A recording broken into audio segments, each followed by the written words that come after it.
Pat Bev, he said, I was looking at the Golden State Warriors and the Chicago Bulls.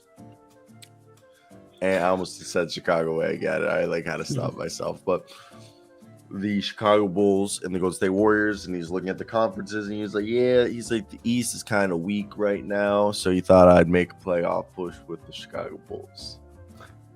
I ain't afraid of anybody in the East, is what he said to himself. He should have gone to Golden State because they really could use Patrick Beverley, and he would get him over to that next level. But I'll take him over here in Chicago. I absolutely love it. It's easy to forget that Pat Bev isn't a Chicago guy. Now it won't be hard to remember that one, but he's exactly what we need, and it works out a lot better than Russell Westbrook. I just never really saw.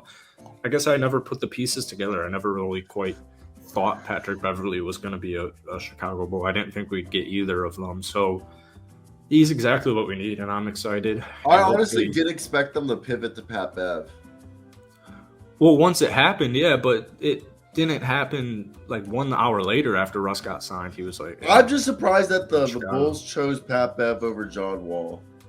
Dude, and it really sucks. People need to know this. John Wall's not good anymore. He's not good.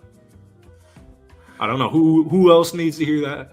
John Wall's not good anymore. I need to you to stop this John Wall slander. Yeah, please pull up his statistics. John Wall could I don't know if start, but John Wall could be great off the bench for a team right now. I will still take John Wall on the Chicago Bulls. 20 minutes a night this past season in 34 games, 11.5 points, 41% from the field, 30% from 3 assists, 5 rebounds, a steal a night. So yeah, we need defense and 3-point shooting. Yeah, I get a little bit of playmaking, which I guess John does provide that. But John Wall is not an efficient basketball player. How's that? I guess I agree with you. His offensive rating was 102 this year, and his defensive rating was 114.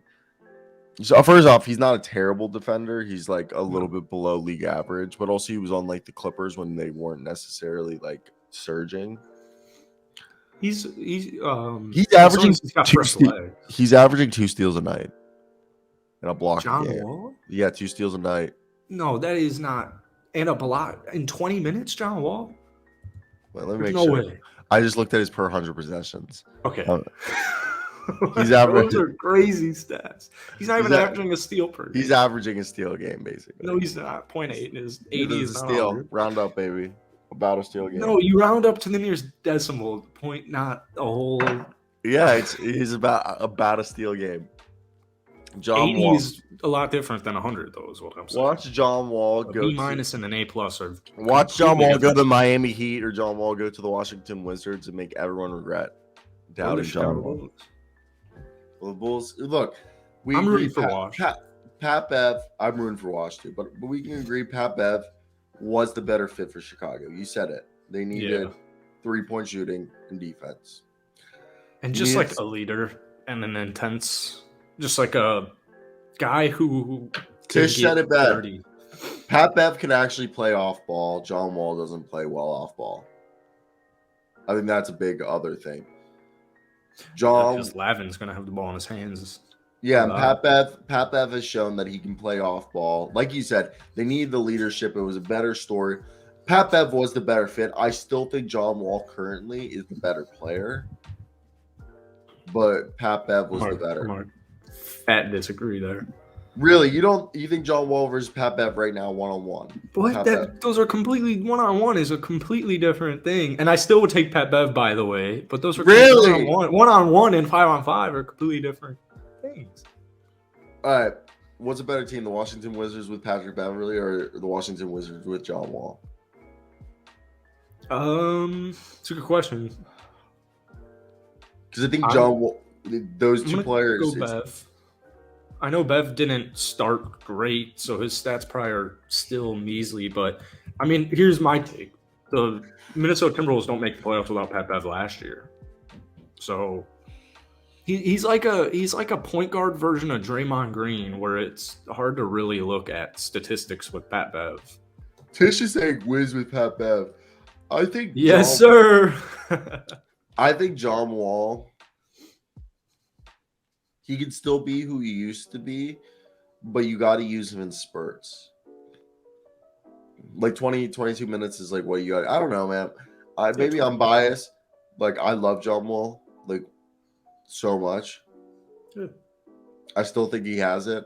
He just needs to be in a scheme that uses him right.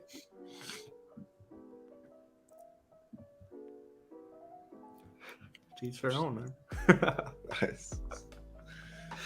Does Pat Bev push the Bulls to the playoffs? Well, How much does this raise your floor or does this raise your ceiling? I think this is a floor raising move. I think it. Oh yeah. I think it helps us a lot. I don't know what's going to happen with Washington and Toronto, and if I had to bet on it, I would imagine Chicago's what, 7 right now or 6? We're 11. We've lost 6 straight games. Holy fuck, dude! Last week they were at 6. Out. Chicago was in the playoffs. No. I felt like a few games ago the Bulls were. We were a game below 500 like 2 weeks ago. Yeah, okay, maybe that's what I was thinking. I was like, there's a moment when the Bulls we were like thinking that they're about to turn their season around. Okay, so yeah, my apology. I guess this past week just threw me off where the Bulls standing were. Also, we have to admit the Raptors and the Wizards kind of have been over the last 10 games, like been playing phenomenally. That's just like I wouldn't use the word phenomenally. Wizards Better than Chicago. Wizards. I think we agree on the Wizards. The Wizards are phenomenal. For what their season has, for the last 2 weeks, the Wizards have been pushing.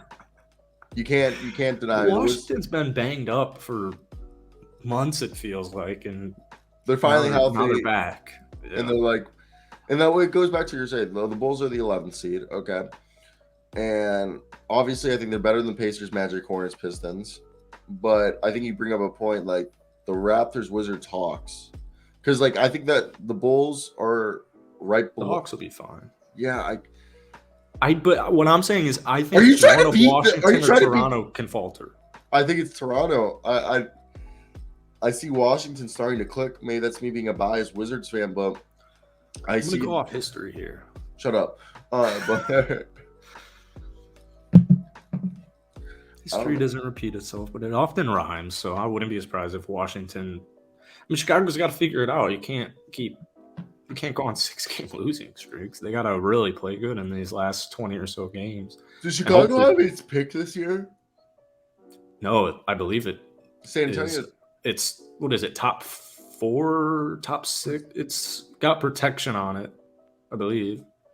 Yeah, but I think it's going to Orlando. Orlando or San Antonio. It's from one of the trades, right?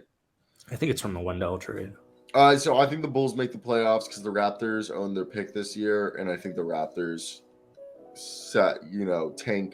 give themselves a few games after the All-Star break to try to make it to 500. But if they don't make it to 500, I could see the Raptors being like, fuck it.